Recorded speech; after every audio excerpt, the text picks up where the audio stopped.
I'm sitting near a mountain gorge where a vibrant young river is flowing through the Himalayas.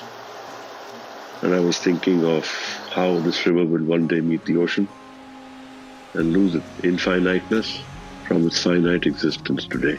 And it's so eager to get there, almost like it loves the ocean. Share with you my thoughts on love.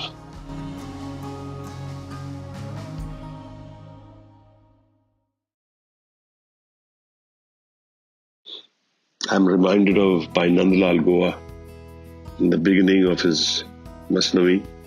हवाए बंदगी अबुरदर वजूद मरा वगरना ज़ौक़े चुनी आमदन नमूद मरा.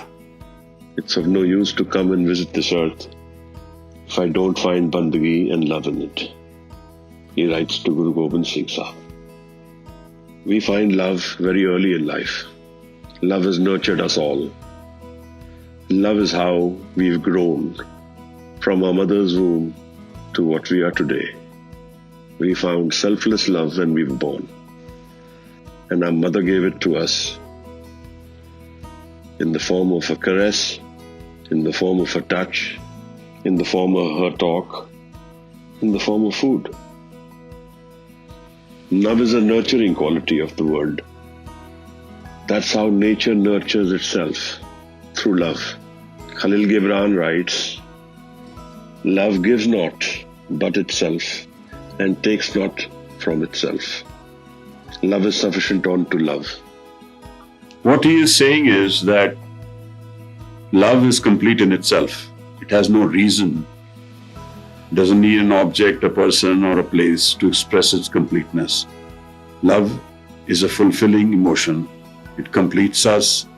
It solves our aberrations. It helps us transcend. It has a stimulant capacity to it. It stimulates us out of our divisiveness, out of our confusion, out of our frustrations, fears. Love has the ability to make us transcend all our issues and take us into the flight towards nature, towards the absolute. Love is an absolute emotion.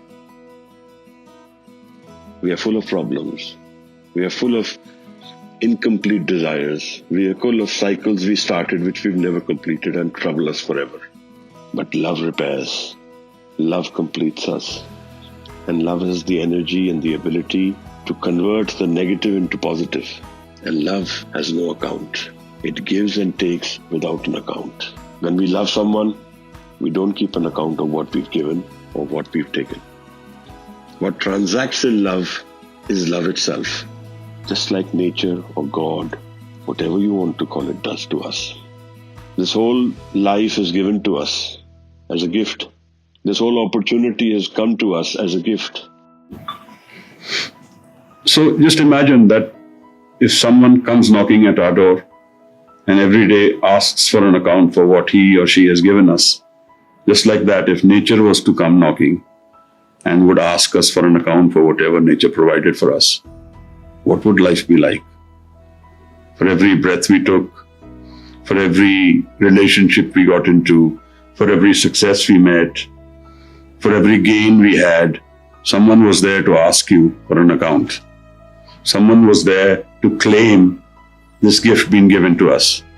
What would life be like? It'll be a hell. That's how love is. Love gives to us without providing for an account, without asking for an account.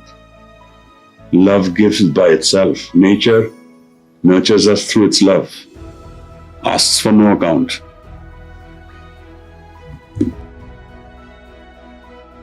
Even from the representations of love which have started from the physical, but have transcended to the spiritual realm.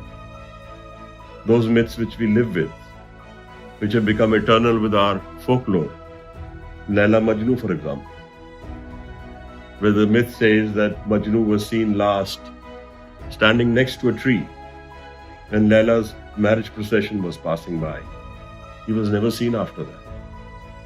And when Laila came looking for him, after many years, she stood near the tree and could hear the sound Laila when the wind passed through the tree. Majnu was never seen after that. Somewhat like saying that love is eternal, doesn't need the physical. It lives forever.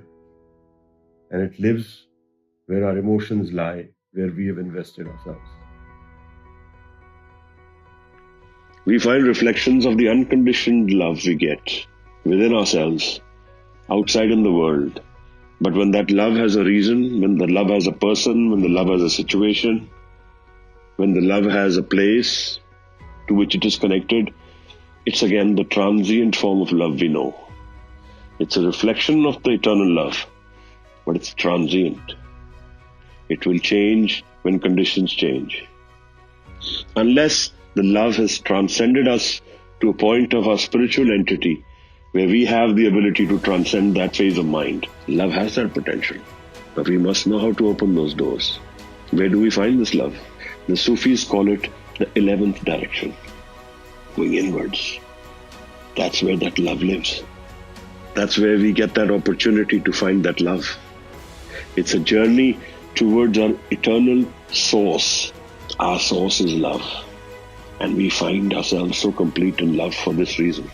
So I will just end this by saying one line of Guru Gobind Singh Sahib when he says, "Saach kahun main sun leo sabhe, jin prem kiyo tinhi prapayo."